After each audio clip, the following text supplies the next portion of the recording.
So walking into the shop, just as I did in 2019, I'll do a panoramic shot of what the shop looks like now.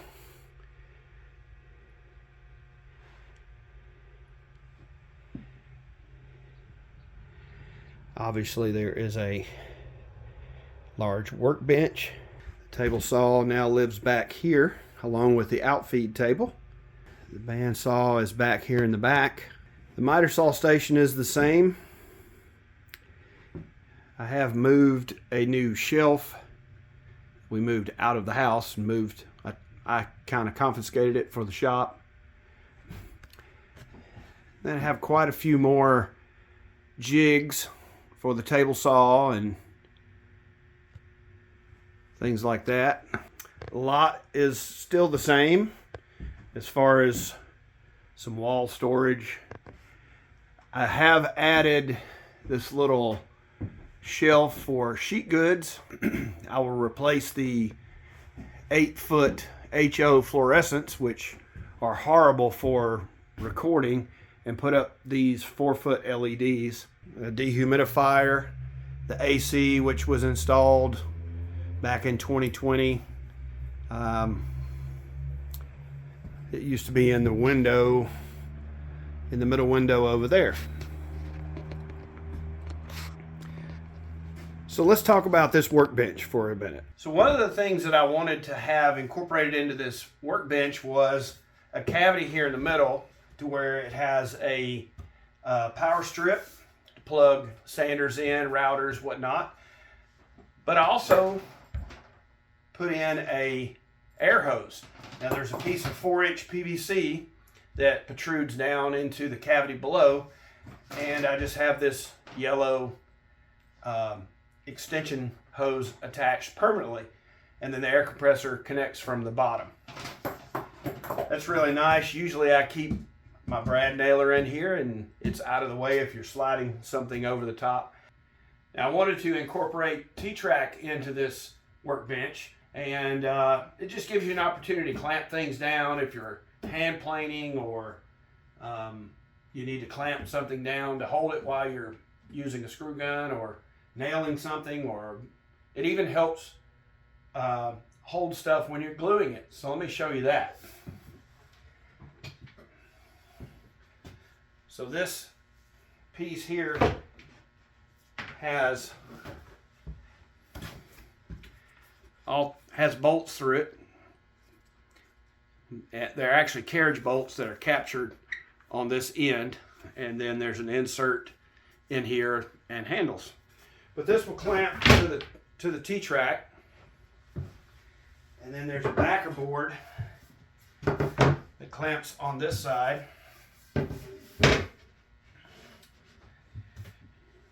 And then you have this end piece here. I have actually glued some doors up in this, and that was the whole intent in designing it like this. This is hickory. Of course, these are pine. This is hickory as well. And then the blocks on the handles, or the clamps, these blocks, they're actually hickory as well. And I have right now this is bolted down, but it can be unbolted.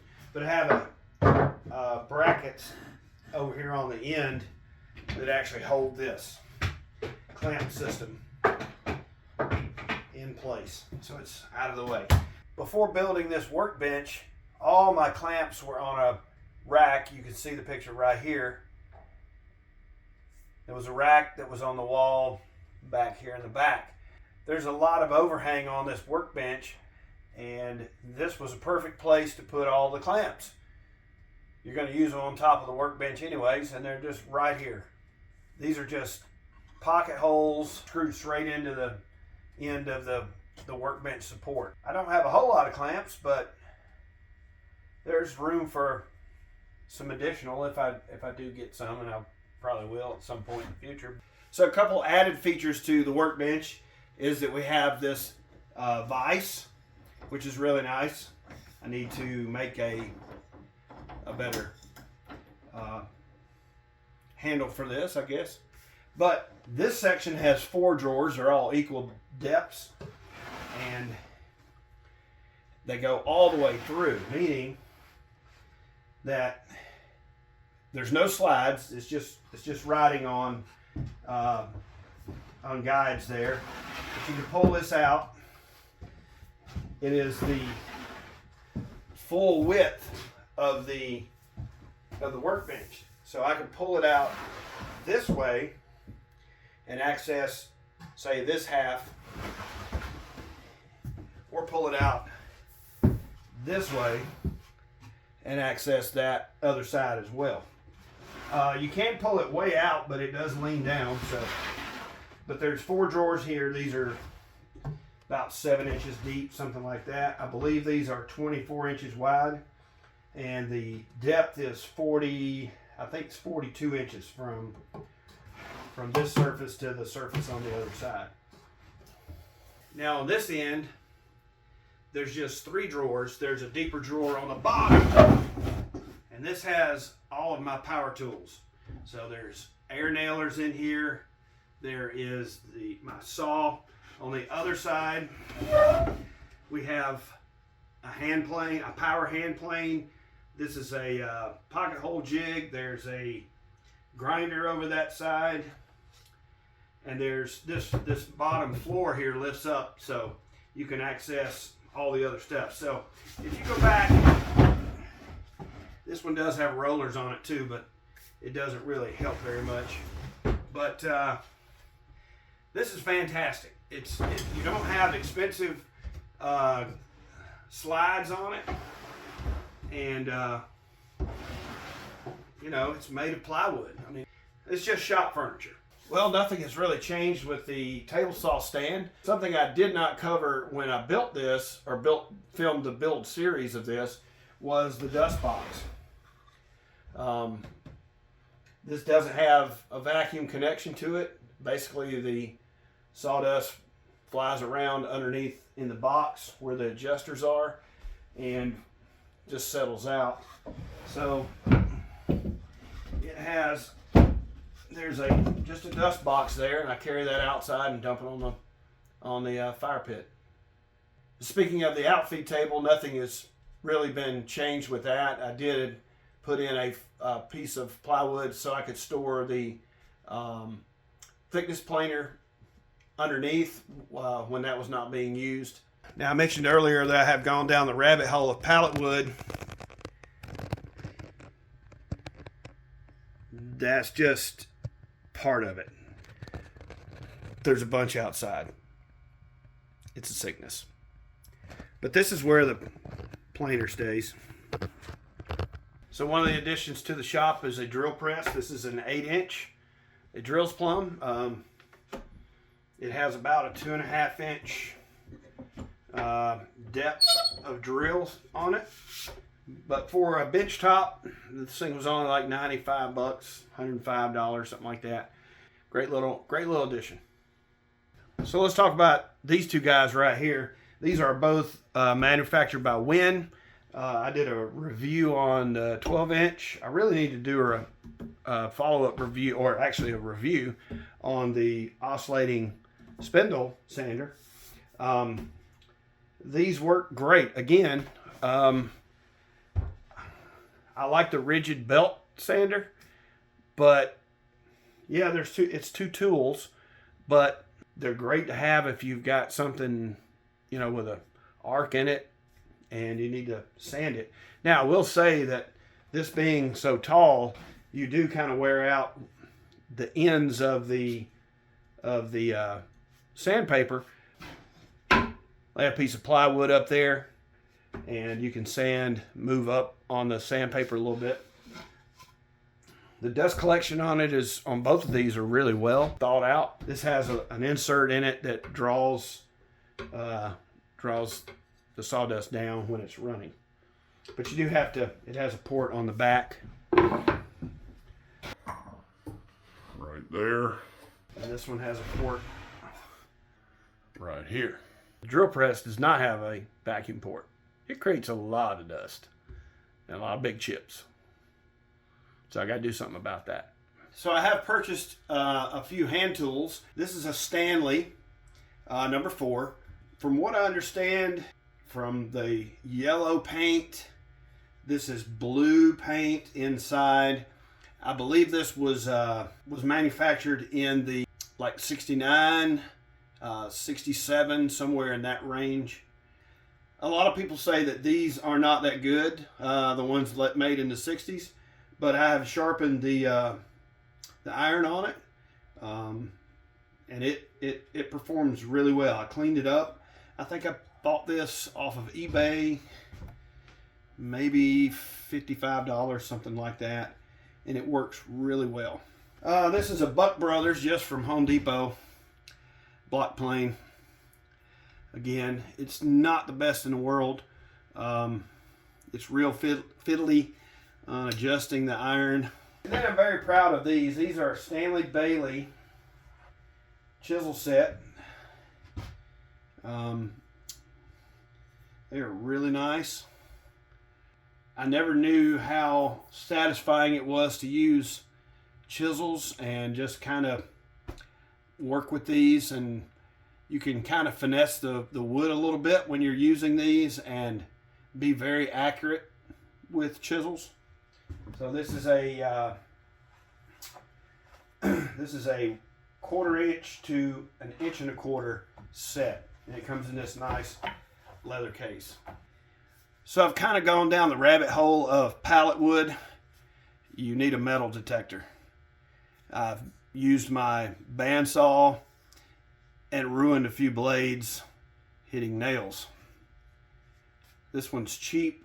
It's that brand right there. It came off of Amazon. I think it was like $28 something, and it works really well. Sometimes it actually, when I know that there's not nails in a hole, the rust that is left behind, it'll pick that up. So if you're looking for a cheap metal detector, there you go. And if you go back and watch my original shop tour from 2020, I believe it was, there were a lot of yellow tools in this shop. Well, one of them died, so I had to buy another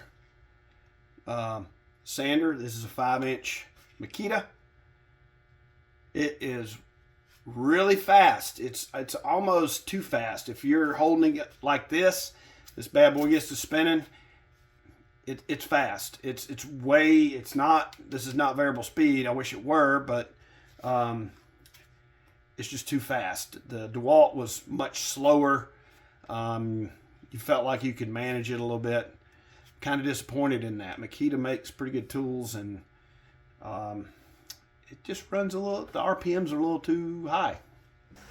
So one of my pride and joys in this shop now is this Crosscut sled. It's made of 1/2-inch birch plywood, not Baltic birch, but birch plywood. And I designed this, first off, I still have the big Crosscut sled, and it is really heavy.